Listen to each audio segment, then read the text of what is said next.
आज इस वीडियो में हम इंटरेस्ट ऑन कैपिटल कैसे कैलकुलेट किया जाता है उस पर डिस्कशन करेंगे।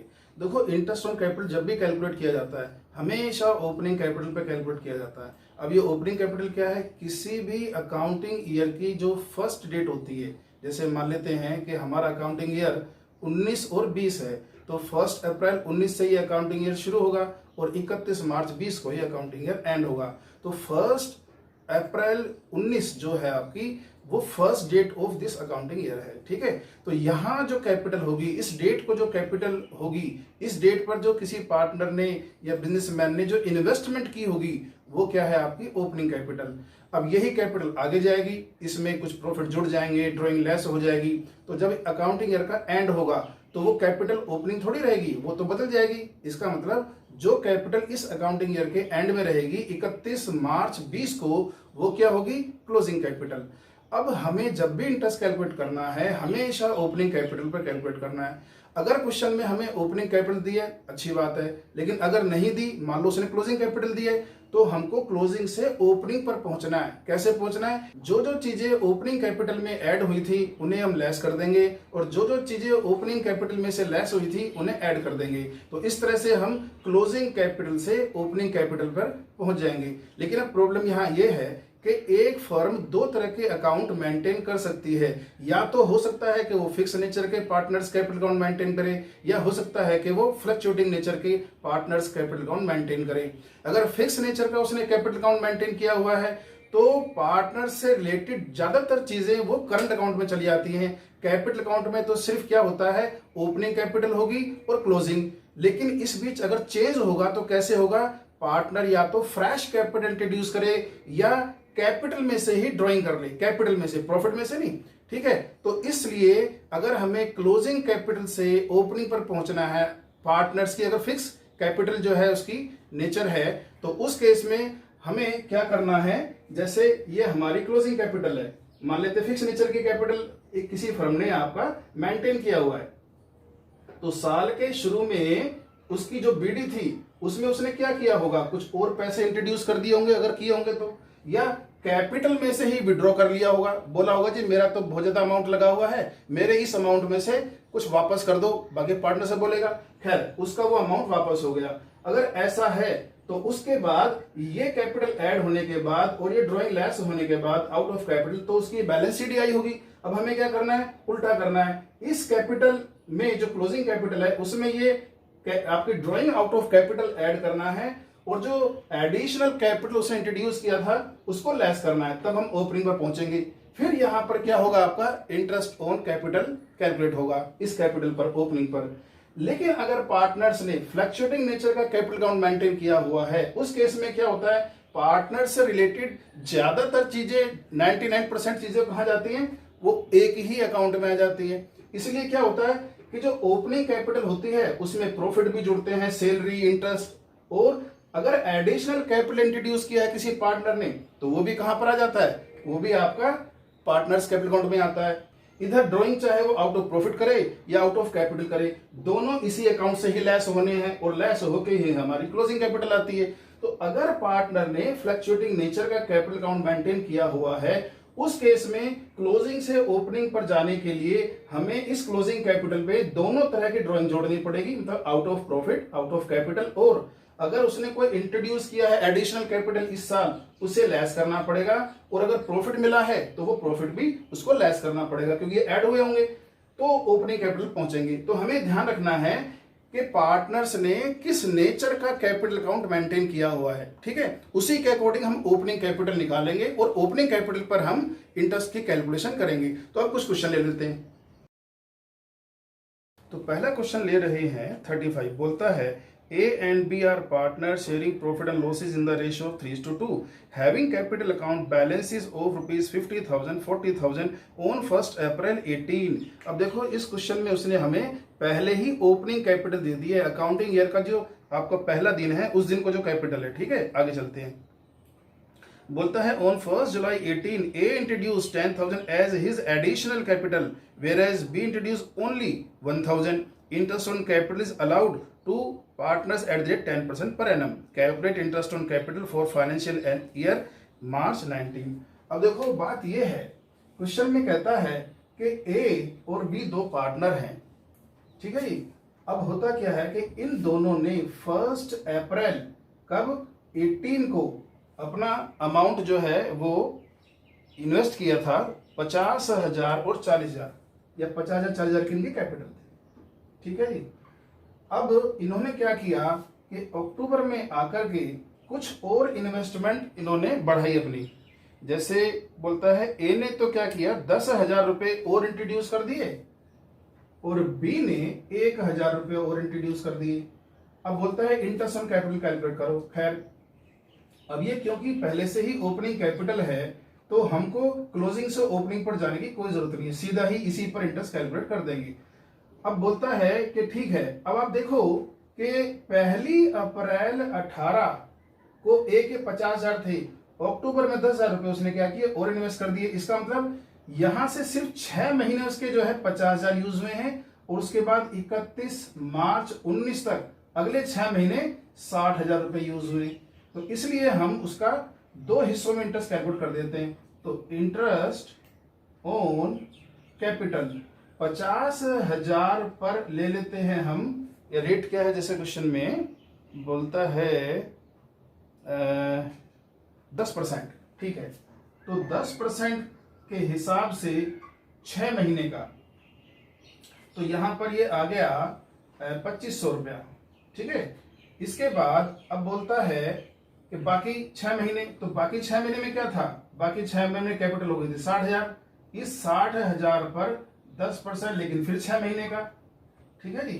तो ये हो गया आपका 3,000। तो हम देख रहे हैं कि टोटल जो इंटरेस्ट पे किया है इस पार्टनर को फर्म ने वो 5,500 रुपए किया है, ठीक है। अब आती है बात बी की। बी ने क्या किया, 40,000 शुरू में लगाए थे या पिछले साल से इधर कैरी फॉरवर्ड हुए थे, तो 40,000 तो 6 महीने यूज हुए उसके, ठीक है। इसके बाद 31 मार्च तक उसके फिर 41,000 यूज होने शुरू हो गए, ठीक है। तो ऐसे भी कर सकते हो आप, या ऐसे कर सकते हो आप कि 40,000 पर तो पूरा ले लो क्योंकि ये 12 महीने यूज हुआ अमाउंट और ये फिर आपका 6 महीने यूज हुआ अमाउंट, ऐसे भी कर सकते हो। तो इसको तो चलो हमने 50 और 60 किया, इसको ऐसे कर देते हैं कि 40 जो 1000 को पर जो है हम ले लेते हैं पूरे साल का इंटरेस्ट 10%, 4,000 ये इंटरेस्ट आ गया, ओके। लेकिन ये 1,000 सिर्फ जो है आपका 6 महीने ही यूज हुआ है, तो ठीक है। 1,000 पर 10% के हिसाब से 6 महीने का कितना 50 रुपया, इसका मतलब टोटल 4,050 रुपया जो है हमने इंटरेस्ट बी को देना है। ये 2 मेथड है, जैसे मर्जी आप कर सकते हो, ठीक है। तो ये पहला क्वेश्चन हुआ। अब नेक्स्ट क्वेश्चन,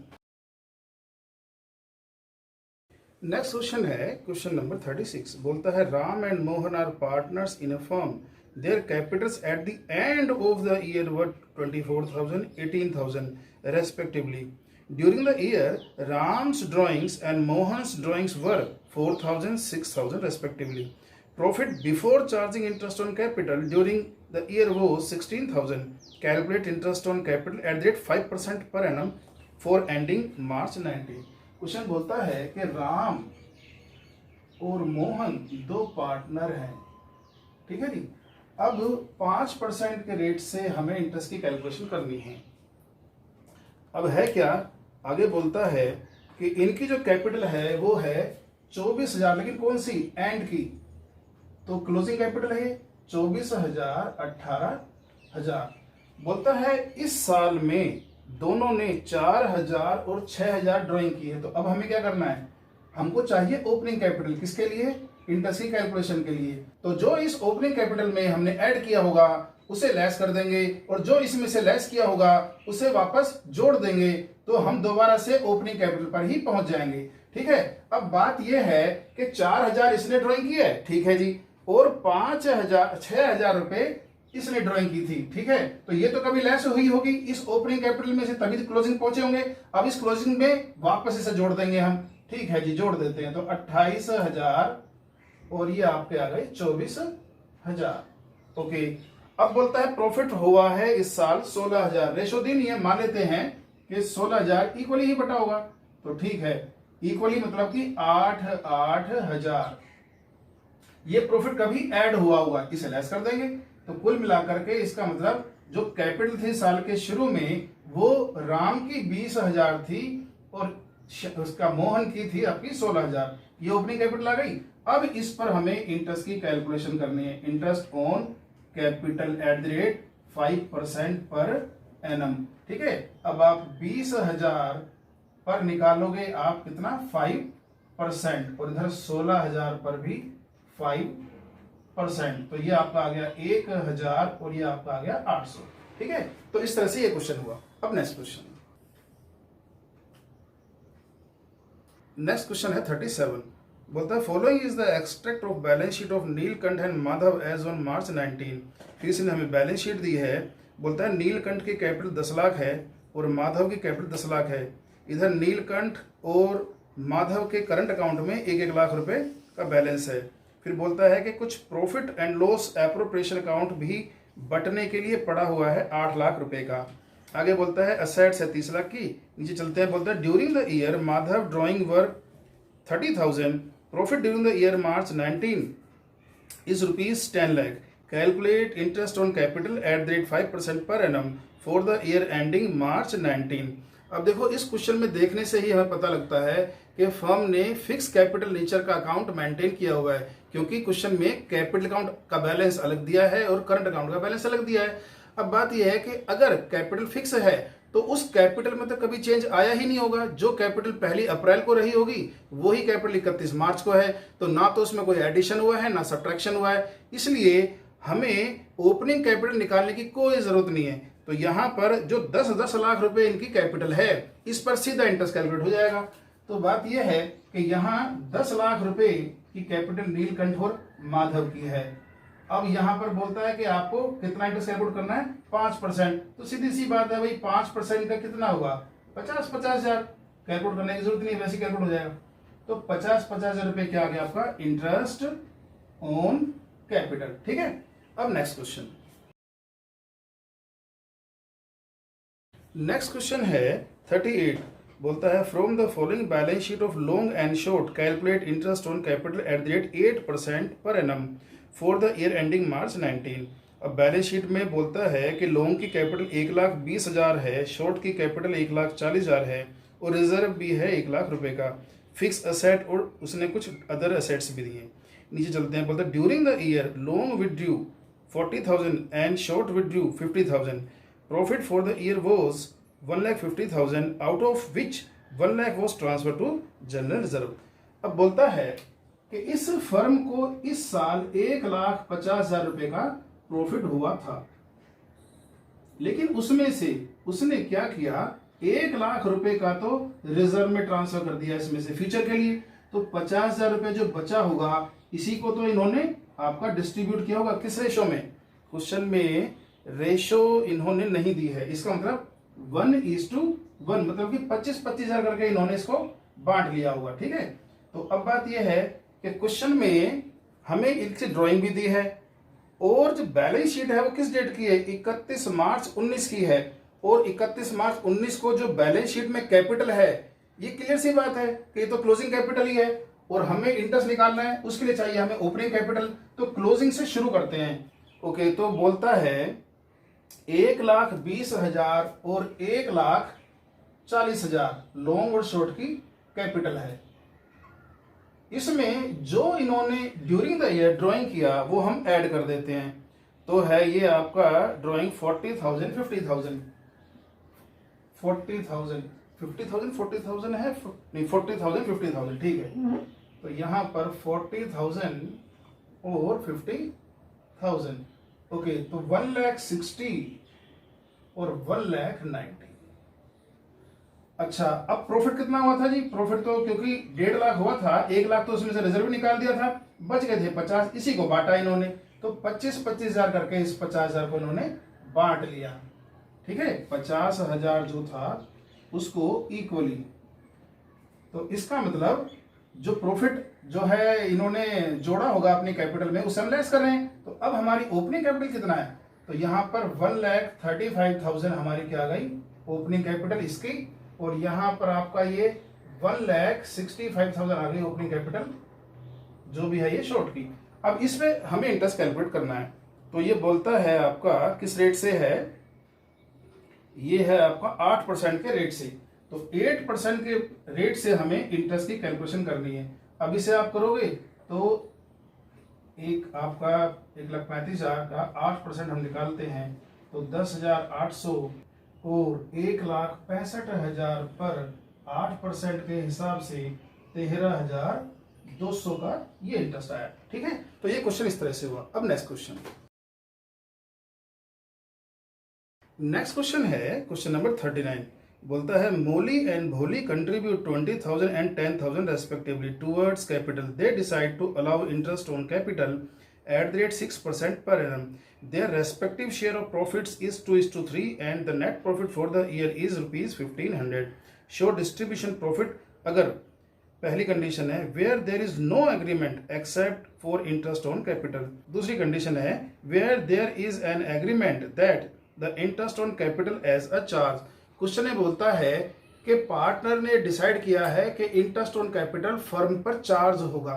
अब देखो चार्ज से क्या मतलब है, चार्ज से मतलब है ऐसा एक्सपेंस जिसे लेस किए बगैर आपका नेट प्रॉफिट ही नहीं आए, क्योंकि एप्रोप्रिएशन किस चीज का होता है, नेट प्रॉफिट का होता है। लेकिन पहले नेट प्रॉफिट तो आना चाहिए। नेट प्रॉफिट कैसे आता है, जब किसी भी ग्रॉस प्रॉफिट में से सारे चार्जेस लेस हो जाते हैं, जैसे सैलरी टू स्टाफ या आपका ऑफिस का rent, depreciation on fix assets, bad debts, discount allowed, insurance premium, ये सारे क्या हैं, प्रॉफिट पर चार्ज हैं। इनको लेस किए बगैर तो आपका नेट प्रॉफिट नहीं आएगा। तो बोलता है ये इंटरेस्ट ऑन कैपिटल है ना, इसको भी एज अ चार्ज मानो। तो चार्ज तो हमें नेट प्रॉफिट लाने के लिए जरूर लेस करने पड़ते हैं। ठीक है, फर्म को प्रॉफिट हो लॉस हो इससे कोई मतलब नहीं होता। अब देखो स्टाफ को हम सैलरी देते हैं तो क्या उसे इस बात से मतलब है कि फर्म को प्रॉफिट है या लॉस है, कि ठीक है इस बार जो है फर्म को प्रॉफिट नहीं हुआ तो हम सैलरी नहीं लेंगे, या बिजली कंपनी को इसका मतलब है कि इस बार फर्म को प्रॉफिट नहीं हुआ तो हम अपना बिल नहीं लेंगे। नहीं, वो तो लेंगे ही लेंगे, चाहे फर्म को प्रॉफिट हो या लॉस हो, उन्हें तो अपना जो है चार्ज लेना ही लेना है। इसी तरह से पार्टनर भी ये डिसाइड करते हैं कि interest on capital as a charge, मतलब हमें लेना ही लेना है, फर्म को लॉस हो या प्रॉफिट हो। ठीक है, तो यहाँ दो कंडीशन है। तो पहली कंडीशन के हिसाब से हम देखते हैं, बोलता है there is no agreement except interest on capital. तो उस केस में हम एप्रोप्रिएशन अकाउंट बना रहे हैं ताकि आपको थोड़ा क्लियर हो जाए। तो बाई नेट प्रॉफिट, क्वेश्चन में हमें प्रॉफिट दिया है, बोला जी इस बार ना 1,500 रुपए का प्रॉफिट हुआ है। ठीक है, अब बात यह है कि इंटरेस्ट की कैलकुलेशन करो। चलो, तो इंटरेस्ट ऑन कैपिटल हमें देना है मोली को और भोली को कितना, 20,000 और 10,000 पर 6% के हिसाब से। तो eight the rate 6% per annum. ठीक है, 20,000 पर 6% के हिसाब से बना 1,200 रुपया, और आपका ये कितना था 10,000, उस पर बना आपका 600 रुपया। कुल मिलाकर 1,800 रुपए हमारा टोटल इंटरेस्ट बन रहा है जो ये फर्म पे करेगी अपने पार्टनर्स को। लेकिन फर्म के पास तो प्रॉफिट ही 1,500 रुपए, 1,800 कहां से देगी। तो उस केस में हम देख रहे हैं कि ये इनसफिशिएंट प्रॉफिट है, प्रॉफिट की कमी है। अगर ऐसा है तो ठीक है, इंटरेस्ट का एग्रीमेंट तो है ही, बाकी किसी चीज का एग्रीमेंट नहीं है, इंटरेस्ट का तो एग्रीमेंट है। ओके, तो अब हम क्या करते हैं कि इंटरेस्ट तो देना ही है हमें, लेकिन हमें कोई जरूरी नहीं है क्योंकि वो चार्ज नहीं है प्रॉफिट पर कि हमें पूरा का पूरा इंटरेस्ट देना है चाहे फर्म को लॉस हो जाए। ठीक है, जितना प्रॉफिट हमारे पास है उसी को दे दो, चार्ज तो है नहीं, इंटरेस्ट तो देना ही है। ठीक है, तो हम यहाँ क्या करते हैं, रेशो निकाल लेते हैं। हम देखो इनकी इंटरेस्ट की क्या रेशो बन रही है, 2:1।